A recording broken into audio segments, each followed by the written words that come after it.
1편 이후 한 번도 평론가 평점 50점을 넘지 못했던 트랜스포머 시리즈. 이 영화가 완성도 면에서 이렇게 몰락하게 된 이유를 감독인 마이클 베이에서 찾기도 합니다. 하지만 정말 그럴까요? 만약 새로운 감독이 트랜스포머 시리즈를 만들게 된다면 과연 달라질 수 있을까요? 오늘은 트랜스포머 시리즈가 안고 있는 태생적인 한계에 대해서 이야기해봅니다.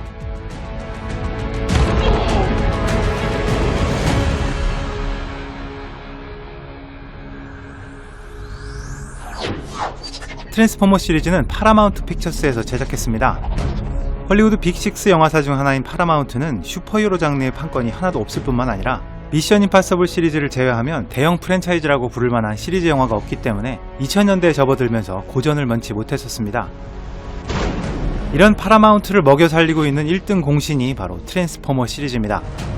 제작비 대비 흥행 성적만 보더라도 1편이 4.6배, 2편이 5.7배, 3편 4.2배, 4편은 5.2배로 평단의 평가는 언제나 바닥이었지만 결코 흥행에서는 실패한 적이 없는 불패 신화의 효자 상품입니다.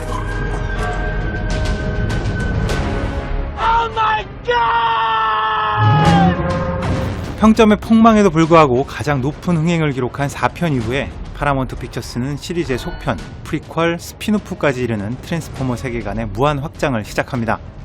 뷰티풀 마인드로 아카데미 각본상을 수상했던 작가 아키바 골즈먼을 작가진의 대장으로 영입하고 12명의 작가들로 라이터스룸을 구성합니다. 2주간의 라이터스룸을 통해서 취합된 아이디어 중에서 아이언맨의 작가였던 아트 마컴과 맷 홀로웨이가 제시한 아이디어를 바탕으로 시리즈의 5편, 최후의 기사가 만들어집니다.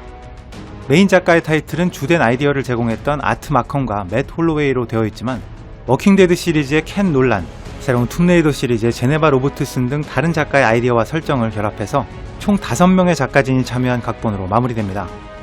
이번 트랜스포머 최후의 기사에서 왠지 동떨어진 것 같은 수많은 이야기들이 동시다발적으로 진행되는 이유는 서로 다른 작가들이 만들어낸 각각의 아이디어를 하나의 시나리오로 엮어 넣었기 때문입니다.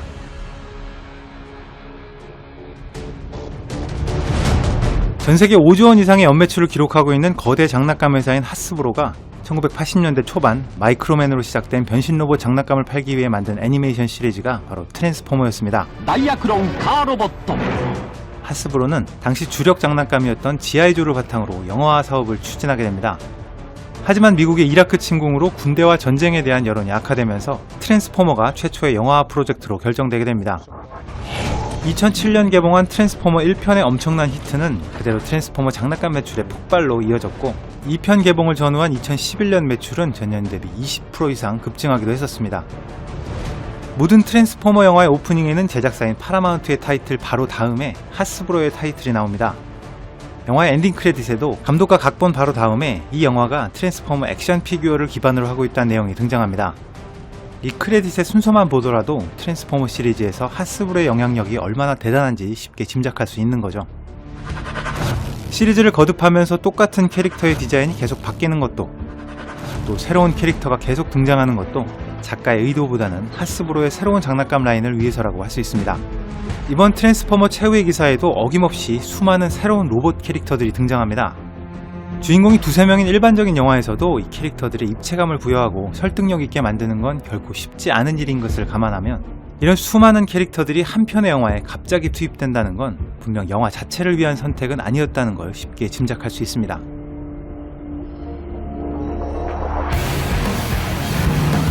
영화 한 편 제작에 2억 불 이상 투입되는 트랜스포머 시리즈의 상업적 리스크를 제작자 혼자서 감당하는 것은 불가능한 일입니다. 그래서 트랜스포머 시리즈는 수많은 스폰서들, 투자자들을 영화 제작에 참여시킵니다.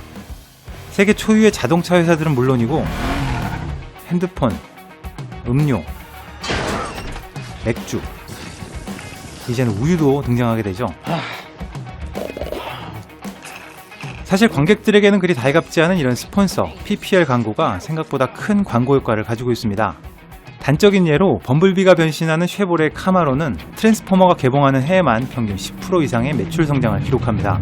그리고 다른 색에 비해서 범블비를 상징하는 노란색 카마로가 2배 이상 팔려나간다고 합니다. 지난번 트랜스포머 4편의 개봉 전에 해프닝이 하나 있었습니다.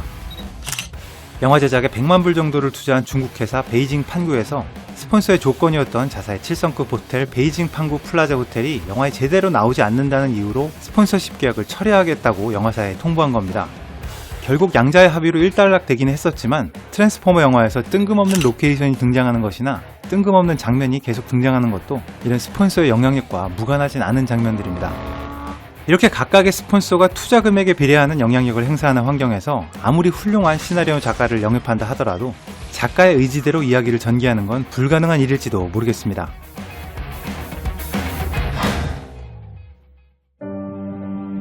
결국 트랜스포머 시리즈는 영화사의 야망, 장난감 제조사의 이권, 그리고 수많은 스폰서들의 영향력까지 난립하는 복잡한 제작 환경에서 만들어지고 있습니다. 느닷없이 맥주차를 들이받아야 되고 부드러운 거품도 한번 들이켜줘야 됩니다. 중국도 가야 되고 새로운 자동차도 등장해야 하고 새로운 로봇들도 선보여야 합니다.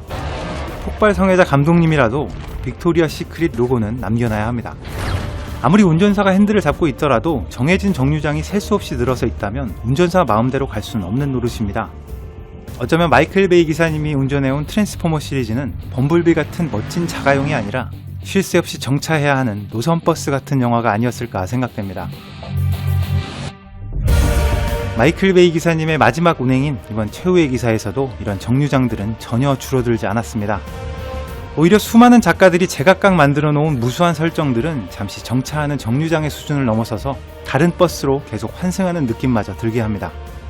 트랜스포머가 제자리를 찾을 수 있는 가능성은 두 가지입니다. 이번 영화가 흥행면에서 완전히 망하던가 정류장을 무시하고 자신의 의지대로 내달릴 수 있는 새로운 기사님이 운전대를 잡는 경우입니다.